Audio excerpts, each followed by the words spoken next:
Well, hello again, folks. Welcome to the World of Football YouTube channel. I'm your host, Adam Snow. Joining me is the founder of the World of Football and my father, Randy Snow. And today we're going to be recapping week one of the inaugural season of the AF1, as well as hitting some AF1 news that dropped since our last show. Dad, how you doing? We had a full slate, well, almost full slate of AF1 games this past weekend.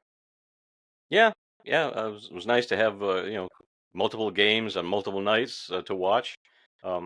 I see that we're wearing shirts that commemorate the Arena Bowl 15 matchup. So I thought Yeah, we didn't plan this, folks. We didn't plan this. I no, we just did. grabbed this out of the closet and Same. I just threw this shirt on after work and just kind of worked out that way. Before we get into talking about the week one games, we do want to remind you guys that if you could, please like, comment, and subscribe to our YouTube channel. It would be very helpful to us. We're sitting at about 1,140 something subscribers. Boosting those numbers up would help us out a lot, and we got more football content coming. So we promise you guys, stick around. You'll probably like what you see. Also, you can follow us on our various social media platforms, that being X, Instagram, Facebook. We're on there quite often with Dad reposting so much stuff on X, you wouldn't believe it. So go over there, check that out. Follow us over there. And also, we have our weekly podcast, This Week in the World of Football, which drops every Tuesday on your local podcasting app of choice. Go over there. We put together about an hour or so show talking about everything across the world of football that we can possibly fit into about an hour show. Like so much. Arena, indoor, outdoor, European, Canadian, NFL, you name it, we probably talk about it. Yeah. Mexican League down. Yep.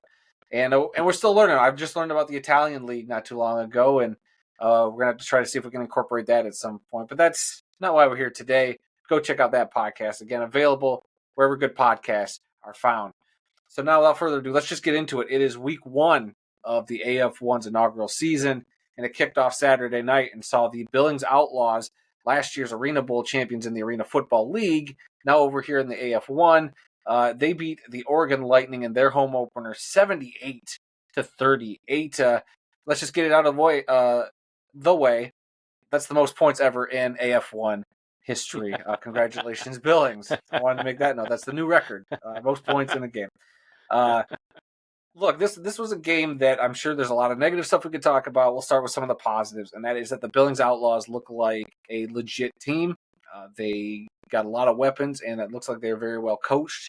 They can do a lot of different things. I want to throw a shout out to Sean McFarland, the fullback, number 13 there for Billings, because he seemed to do everything. He ran it, he caught it. He was just a beast on the floor in there, and because we don't have any stats to really talk about, which is something we'll probably dive into in a little bit. But he was a player that definitely stuck out for me during that Billings game. What stood out to you, Dan? Well, what stood out for me is that Billings jumped out to an 11-0 lead early in the game thanks to a touchdown, followed by a deuce on the ensuing kickoff, followed by a safety on the first play from scrimmage for Oregon. And so, 11-0 right off the bat, and it looked like they were really going to run away with it. The Lightning kind of made a game of it for a while, but yeah, the final score 78-36 is what I had written down. Is I kind of expected this, maybe not that big of a score. I felt that the Billings would be the better team, but it came to be that was the outcome. So a big win for Billings. Yeah, Bailey Giffen, the kicker there, number 0, just absolutely had a game too. So accurate. The 2 deuces, I think, during the game. Didn't miss an extra point, I think, till the very end of the game. So he, was pretty clutch. I think it was his second season in Billings. I can't remember how long he's been there, but yes, at least second season. Yeah. Yeah, so he was awesome too. So kudos to him. But the game itself, before we talk about some of the stuff that happened around the game, which I'm sure everybody really wants to talk about, but let's talk about the game itself. It actually turned out, I thought Oregon played a lot better. They kind of, it started off not so great, but they kind of found their footing for a little bit, and they made it a game. It actually was an entertaining arena football game for a little bit. Then it got out of hand, and Billings just kind of had their way with a team that was definitely less experienced. So I don't think you can be too upset if you're Oregon going forward. But I just, Billings just hanging up 78 points. I think that puts the league on notice that last year wasn't a fluke, that this is a team that might be better than the team they had last year. So watch out for that. Yeah, a couple of other things I noticed about this game. The Lightning logo in the middle of the field was put on top of the old AFL logo, and you could see it through the yellow paint. That was very obvious. I can understand them wanting to cover up the old AFL logo, but they needed at least 2 or 3 coats of yellow paint to obliterate that from the field. So that was pretty evident. There was also, and you pointed this out to me, there was a National Arena League logo on one of the dashers that they tried to cover up with another, you know, something over that particular dasher, but you could still see the first N and the word national underneath it. So if you're familiar with that logo, you knew that's exactly what it was. Um, but Yeah. yeah, Billings scored 41 points in the third quarter of that game, and just that was the end of it, for the Lightning. Okay, well, I guess we'll go back. I mean, you were jumping around there, so let's go back to some of that stuff. Yes, the field. We got to talk about a lot of that stuff happening around that. So apparently, they put that field together days prior to the game, and it's very evident the way the dasher boards, which were definitely an upgrade from last year's Oregon debacle with the Yes. what they call it, the cow fencing. But it was still troublesome when somebody would hit the board and the boards would kind of collapse back about 5 feet. So Yeah. they weren't very stable. It definitely looked like a shoddy kind of put together at the last minute job, which is unfortunate because I wanted to stick with the play on the field, which I thought was absolutely not outstanding, but it was very good. It was about what you want from your arena game. It just thinks that a lot of stuff kind of was happening around it. You mentioned the field. Uh, the end zones, saying Thunder and Lightning. And we just got to take that with some of these fields. It's just going to be a hodgepodge of old team fields. I don't think we're going to see any of the nice,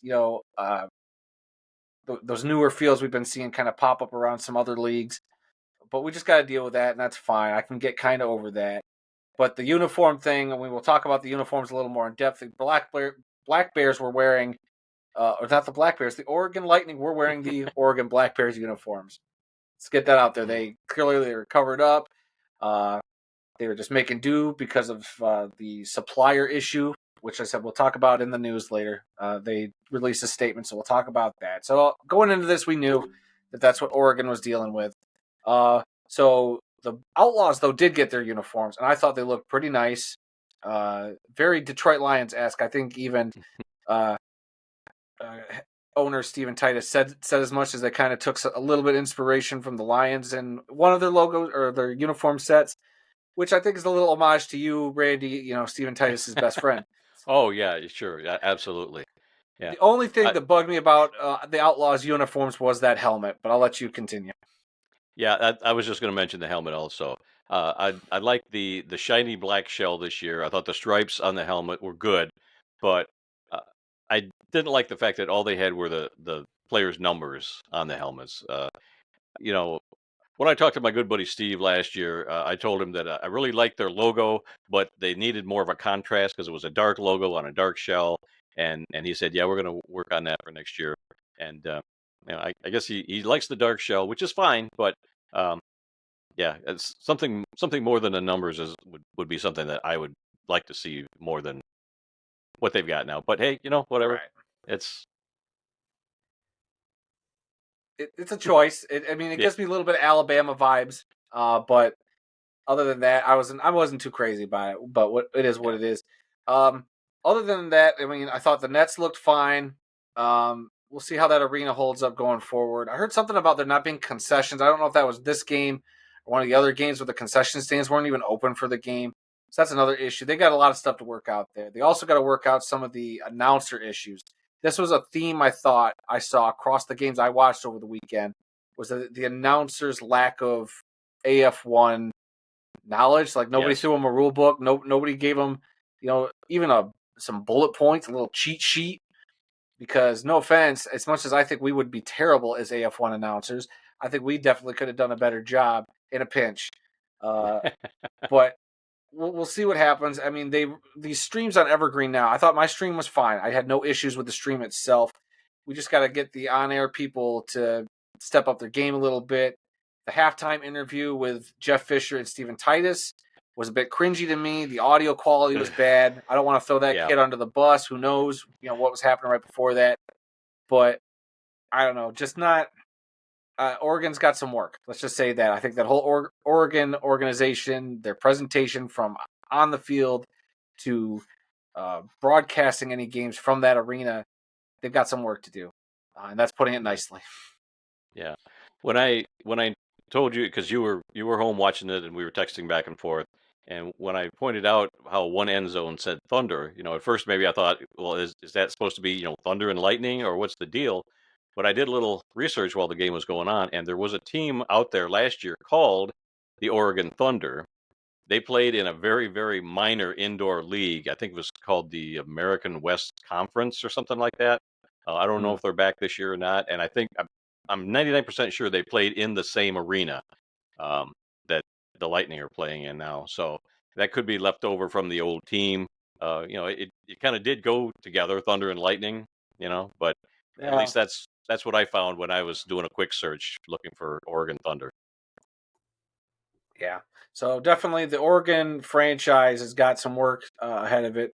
Um, but without further ado, let's just kind of move on to the next game now.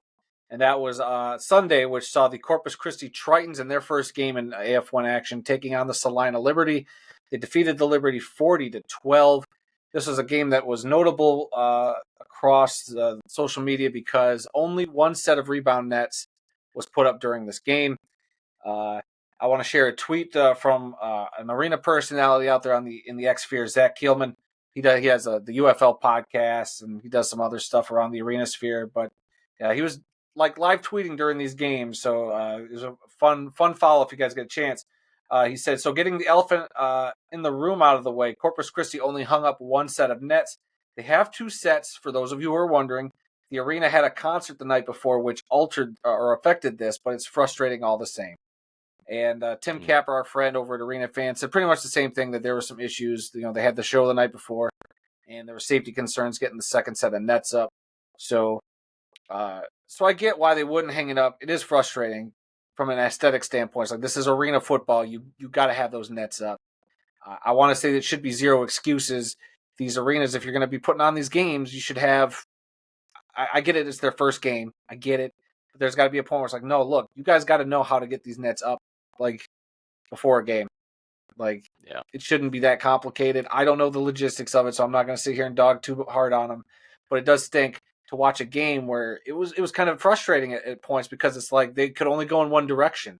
And I didn't think Right. about it. I saw somebody else tweet that they had tickets in that end zone where the nets were supposed to be that weren't. So that means that all Mm. the action they were watching was going the opposite direction of them. It never Yeah. came towards them unless it was a Interception. interception or something.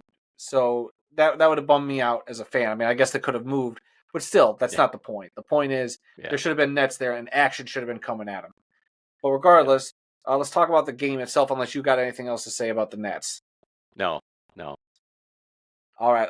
I thought Corpus Christi looked decent. When you got two great arena ballers, you had Darius Prince on the offense, and I'm blanking on the defensive player they just picked up, who's another arena football talent. I just blanking on his name here at the top of my head. I can look up the Corpus Christi roster here in a second if you want to take over. But Yeah. Well, just from this, you look that yeah, up. take over. Go for it. I didn't start watching this game until about halftime or just before halftime, and so I missed the first part of the game. And when I was watching, and to be fair, I was watching this on my laptop while I had the other game, the third game, on TV on Vice TV. So I had both going on at the same time, and I don't remember ever hearing Darius Prince's name during the broadcast at all. Because I said I'm flipping back and forth, so I'm muting one and watching the other when something's going on. But I never did hear his name while I was watching it, and I actually wondered if he was even playing. He was out there. The AF1 X account definitely shared a highlight of him. So he was Okay. definitely out there. I saw him. And the other player I was thinking of was Dwayne Hollis, Mm. defensive back. Uh, I believe he's been around the block in the AFL, indoor scene for a long time now. So he had a few big plays too. But Corpus Christi looked pretty decent. But Oh then yeah. Salina looked equally as bad. They only putting up 12 points in an arena game is a very sad showing. We thought the Cats had a bad game last week. This put that to shame. They definitely got some quarterback issues there in Salina. When I tuned in, I didn't watch it right off the bat, but I watched for like 2 minutes before I saw the Salina quarterback just throw an interception. Like one of the worst interceptions you could throw. And I'm just like, what is this guy doing? I don't know what's happening. They were anemic on offense, and their first touchdown this season was actually an interception or a fumble recovery for a touchdown. So Yeah. it was a pretty rough outing, I think, for Salina, and they got a lot of work to do. Yeah. I was very impressed with Corpus Christi, though. I mean, I thought here's a new team this year. They played in a different league last year. First year here, yeah, they had Darius Prince on the team, but uh, man, they came out and everything that I saw, they were just totally in control of this game, which was a surprise because Salina has been a very good team for several years, and I just didn't expect that from Salina. I figured a new team would not play as well in its very first AF1 game, and that Salina would have the advantage. Mm, But boy, was I wrong on that one. yeah. Well, we'll see if Salina improves. I thought going into the season, Salina would be one of those dark horse teams. Everything I heard was they were putting together a very good roster during the offseason, but looks like it could use some work. And they'll be playing the Tritons again in a couple weeks. I think they both have a bye this upcoming week, and then they'll play each other again in a couple weeks. So, Yeah, and their yeah. uniform again, Corpus, new uniforms looked great for both Salina and Corpus Christi. I thought. yes, yes, they did. And the only other note I got here is that Corpus Christi was actually up 27 to nothing at halftime. Like I said, I didn't Yeah, I didn't start Corpus, Corp, watching the game till around halftime, so I had to back up the stream to see what was the score at halftime. 27 nothing. right. And once again, as at the time of this recording, no stats. Which I mean, I reached out or tweeted to the AF1 account about several issues because I was waiting for a replay of this game. I was waiting for a replay of the other games this weekend, which are up. They do have replays up of this game and of the Billings game. Still waiting on this next game we're about to talk about, but still no stats on the website as of yet, even though they said they're supposed to be up at some point tonight. We're recording afternoonish on Monday, so still nothing. Yeah. So all right, let's jump to the third and final game of the weekend, which was on Vice TV, their first nationally televised game of the season, which saw Southwest Kansas, the Storm, defeat the Washington Wolfpack 63-33. I didn't get to really catch any of this game because I thought I had Vice on my Amazon Fire TV, and it was some cooking show, and I clicked on the Vice thing, so I didn't get to see the game. But I saw a lot of highlights, and you said you were watching it, so I'm going to rely on you for this one. Yeah, get a satellite dish, you millennial. Uh, it came Nah, in great. I set my DVR to record the game, so in case I missed something, I had it there. And the broadcast was great. It really was. It put the other two to shame over the weekend. Of course, you had Ari Wolf and Cedric Bonner in the booth. They had I forget the girl's first name, but they had a sideline reporter, something Gutierrez. She was down there interviewing players and coaches on the sideline. Did like a pregame show and a halftime thing. Uh, they were all very professional, and it was a lot of fun to watch. Lots of graphics, lots of replays. Some of the other games, you didn't always see a replay on a consistent basis of certain plays. Um, but yeah, the uh, Vice TV broadcast was very very good. I thought so. I was very happy with that whole presentation by them. right on. And to continue with the theme of the uniforms, it did look like the Wolfpack were not wearing their uniforms we were expecting. They were like a darker uniform, and you were saying there were some inconsistencies with those uniforms. And then the Storm finally got their new road unis in, which I thought looked pretty sharp. Mm. Yeah, the Wolfpack. uniforms, the first thing I noticed was that in the other games, nobody had their name on the back of the uniform. I don't know if that's going to be a trend all season long, but at least the Wolfpack had the word Wolfpack on the back where the name would be, and on the front. But there were a couple of players, at least two that I remember, that they had the word Baylor on the front. Same uniform, the stripes were all exactly the same, but instead of Wolfpack, they had Baylor on the front and back. And so I'm not sure what that was all about, but I did notice. You didn't notice it at first, but the more I watched the game, yeah, that became evident that a couple of players had different things on their uniforms as the rest of them did. Yeah, I'm sure somebody else will know exactly what was going on. To me, it looked like just they were borrowing somebody else's uniforms because that color scheme was not the Wolfpack color scheme, um, and they were named in that letter from the uniform provider as not having their uniforms yet. So Right. I don't know, just seemed like they threw whoever this Baylor school was, they just took some uniforms for them and just forgot to replace Wolfpack on a few of them. But Yeah. uh, glad to hear that the Vice broadcast was up to snuff. Looking forward to that Yes. getting put on the Evergreen Now stream to rewatch some of that. I'm looking forward to that. All right, Yeah. and then on bye this week, the Albany Firebirds and Nashville Cats. So they will play next week. I've Uh, I've got a few other notes from this game if you want. oh, you go for it. I thought you were done because No, you didn't no. say anything else. Okay. Go for it. A few of the other notes I had for this game, the Wolfpack logo on the field, the giant wolf head, was very nice. I love their logo. It's a great logo, and I love seeing it on the field. But they ruined the logo by putting the AF1 logo right in the middle of it. I understand this is your first national TV broadcast. You want the new league logo to be prominent on the field.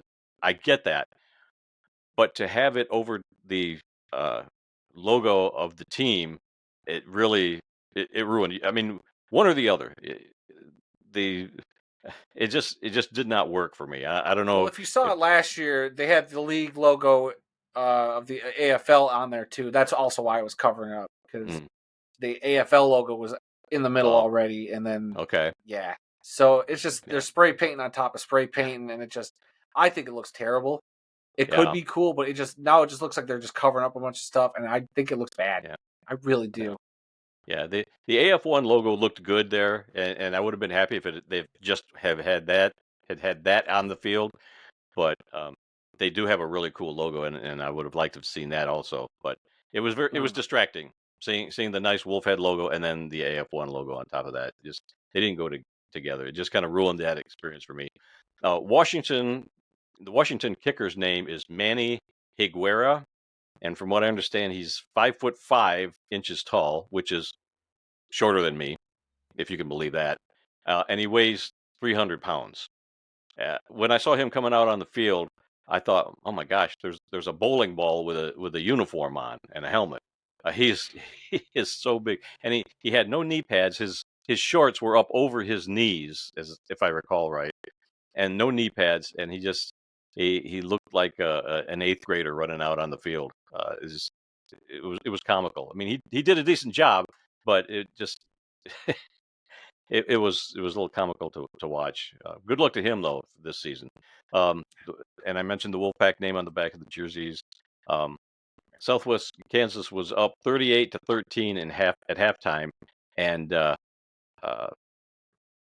committed the Wolfpack committed 6 turnovers in this game. So there's your one stat that I can tell you about right now. Yeah.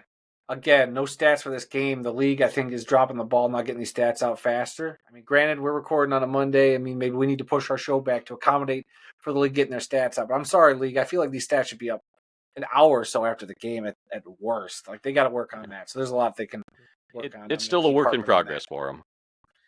It shouldn't be when they got stats out after the game last week. So I'm very disappointed in the fact that they've like regressed. I was so impressed with them last week for getting stats out, even though there might have been some little one like tiny details wrong. They at least got them out. It's Monday afternoon. Your games were Sunday night, and we still don't have stats. I'm sorry. I don't want to say Bush League, but you guys got to get your crap together. Get your poop in a group. I said it. It's gonna be a reoccurring thing. Get your poop in a group. AF1. You love Anything that else before we phrase. jump to the? Yep. I love it. Anything else before we jump on to the next thing? Because we're running a little longer No, than I thought we were going to run. no, All keep right. moving. Standings. Let's talk about the standings now. Here are your standings through week 1 of the AF1 inaugural season. The Southwest Kansas Storm sit at the top with a 2-0 record, followed by the Billings Outlaws and Corpus Christi Tritons at 1-0. The Albany Firebirds are your lone team who have yet to play this season at 0-0. The Salina Liberty, Washington Wolfpack, Oregon Lightning, and Nashville Cats all sit at 0-1. And I also want to say, get rid of the divisions. I don't like that you go to the website to look at the standings. They have 3 divisions with 1 division with 2 teams, 2 divisions with 3 teams. Get rid of them. You have 8 teams in your league. You do not need more than 2 divisions. I think it's ridiculous. Get rid of them. I think it's dumb. Get your poop in a group, AF1. All right. Let's look at the week 2 games. So Friday, March 21st, we're going to have the Southwest Kansas Storm going to Albany to take on the Firebirds. I'm actually really excited about this game. While the Firebirds have yet to play a game, they're going up against the Southwest Kansas Storm team that is hot, and the Firebirds are a team that a lot of people will consider as maybe the favorite to win it all. They're one of the better run organizations and teams in the whole league. They haven't played a game yet, so are they going to come out rusty? Will the Storm sneak one by them? Or will this be a rude awakening for the Storm? It'll be very interesting to see. I think this is the Vice game, if I'm not mistaken, because the Storm are on the Vice game a lot. Yes, yes. So Yeah, it is. Yeah, this should I'm be a lot looking of forward to fun. this game too. This should be a really good game. This should be a really good one. And then on Saturday, March 22nd, aka my birthday, we are blessed with if you want to call this a matchup, the Oregon Lightning taking on the Washington Wolfpack. Somebody's going to get their first win. Both of these teams had a pretty rough go of it in week 1. So somebody's got to bounce back, and we'll see who it is, and we'll see how that goes. And so those are your 2 games for next week, and that means on bye will be the Billings Outlaws, Corpus Christi Tritons, Nashville Cats, and Salina Liberty are your teams on bye. All right. Before we close out the show, let's quickly go through some news items that happened since our last show. The league obviously updated its schedule for the 4th time this season. So at least now we have a little bit of clarity. Hopefully it seems like it'll be something they can stick with. My only issue is, and I tweeted this out as soon as it came out, the Firebirds only have 10 games. Other teams have 11, and there's teams that have 12 games. It's absolutely ridiculous that your 8-team league has got such discrepancy. But as mad as I was at first, I did kind of think about it, and it seemed like maybe my thoughts were confirmed by some other people that's giving them a little bit of leeway in case they want to add like a game in there somewhere. Because I think because of the arena situation and all the arena deals already in place, that's why certain teams only get in certain numbers right now. Yeah. But it might give them flexibility to maybe give the Firebirds an extra game, or those teams that only have 10 games, maybe they can work something out later on in the season to help even them up. Or maybe the teams with 11, 12 lose a game, get an extra bye, and we'll see how that works. So it'll be a fluid. I just like that we have a concrete schedule right now that maybe we can plan on actually going to an AF1 game, but we will see. Yeah. All right. Anything else before I jump to the next story? Nope, go ahead. All right. I want to throw out there that the AF1 does have their own podcast. So this is, not they aren't paying me to say this. I was just happening to be on my podcast feed, and I saw the old Arena Football League podcast and updated for the first time, but it was with the AF1 stuff. And I kind of threw out there like, oh, look, they haven't even changed over the title art. This is a couple days ago. But today, Monday the 17th, St. Paddy's Day, they've updated the artwork twice. For the podcast that they are calling Season Pass, the AF1 podcast, hosted by Jeff Levac, the president of the Firebirds. So they got like a little 18-minute episode up right now for last week. So I'm sure at some point this week it'll update with a new show. So for those of you who want to keep up with the AF1, go check out that podcast as well. I know I will be. And finally, we'll talk about that statement we talked about earlier from Sweat, Sacrifice, Success. They're the official uniform provider of the AF1. I won't say too little, too late, but it was nice to actually get some sort of statement about what was going on with the uniforms. During the statement, I won't read the whole thing, but they did say that the Wolfpack were one of 2 teams that had yet to receive their uniforms, and the other one I'm sure was the Oregon Lightning. As we talked about, they were wearing the Oregon Blackberry uniforms. So, what do you think? Yeah,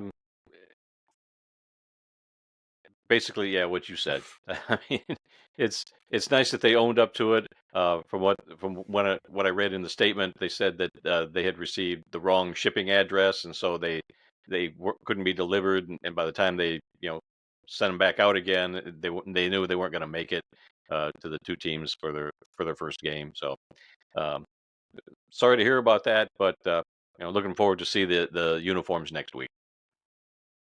Same. I think the uniforms have actually, the new ones at least, have all looked pretty sharp. So I'll give them that. It does stink that the logistics didn't work out to get them there in time. And I know even with the AF1 adjusting their schedule, that caused issue with teams not getting stuff delivered in time. So it is what it is. Another bump in the road for the AF1. But other than that, though, I know we talked about a lot of the negative issues. I think the league does have a skeleton here to build off of. It's Yeah. just a matter of getting consistent and fixing a lot of these issues. Let's get the stats up. Let's get the replays out faster for fans. I mean, they don't even have like highlight packages, which is another big thing. Like you want your league to survive, get those up, especially when they're they're going out of their way in this league to kind of dog another league for putting their games behind a paywall. You got to nut up and put your stuff out there. I think this war of words has got to stop too. Like, just do your thing because karma's a bitch. And I don't know. I hate seeing all the jawing back and forth between leagues. It's like, look, just do your thing. Yeah. I get it, but you got get your poop in a group and just put your product out there and let it stand on its own and stop comparing yourself to other products. Just let it speak for itself, fix it and get it to work and move forward. I think that there's so much negativity around the AF1 fan community right now that we could use some wins, and they're slowly trending in that direction. But they got so much to fix still. Well, as far as our show goes, I think you've just created our first drinking game. Folks, anytime Adam says poop in a group, you take a drink. I've got some Mountain Dew right here, and I've been drinking about 3 times so far today. So every time he says that in the future, just yell out poop in a group and take a drink. Well, you know that we try not to curse on this show. So I It's was hard trying to not to find a sometimes. phrase. It is hard not to. That's why the phrase "poop in a group" is being utilized instead of another popular phrase of getting your crap together, essentially. So, Yeah. look, the show's run a little long. Anything else before we call it a week? And No. Okay. No, I'm good. Okay. Thanks. Thanks for that. Thanks for watching, everybody. Once again, like, comment, and subscribe. Find us on our various social medias and check out our podcast, This Week in the World of Football, available every Tuesday wherever good podcasts can be found. And I'm thinking, what do you think, Dad? Should we put the audio of these AF1 recaps up on the podcast feed as well for people? You could. Yeah, that's up Okay. to I you. mean, You're the technical the advisor fact that this behind the scenes, so it's up to you. the fact that this one went a little over a half hour right now makes me go, Ooh. we might as well just throw that audio up too. Yeah. Yeah, we ran long talking AF1. Look, as much as we dog on some of the stuff happening, it's because we care. We say that all the time. We Look, do. when we get negative and when we criticize, it's because we care about this game, and it means Yes. a lot to us, and we just want to see it succeed. And we know there's people out there that actually watch our show and listen because we've gotten messages from people from the AF1 about our show. So we know you guys are listening, and we're saying this all out of love, and we don't mean any disrespect. So Yeah. we just want to love this game, and we want other people to love this game. Yeah, we have loved arena football since the year 2000, and we want to see it get back to where it was back in its heyday in the 2000s.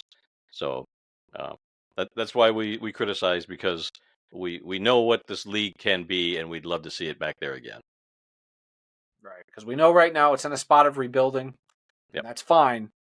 But we would also like to see some progress and get a lot of these little things cleared up. Because, like, I don't know, there's just certain things I'm like, you think this would just be 101 basic, like, you got to nail this, right? And it is what it is. We'll see what happens, and we'll have more to talk about next week, I'm sure. So stay tuned to this channel for more AF1 recaps and other football goodness as the arena indoor, and spring football seasons march on. We'll see you guys next time on the World of Football.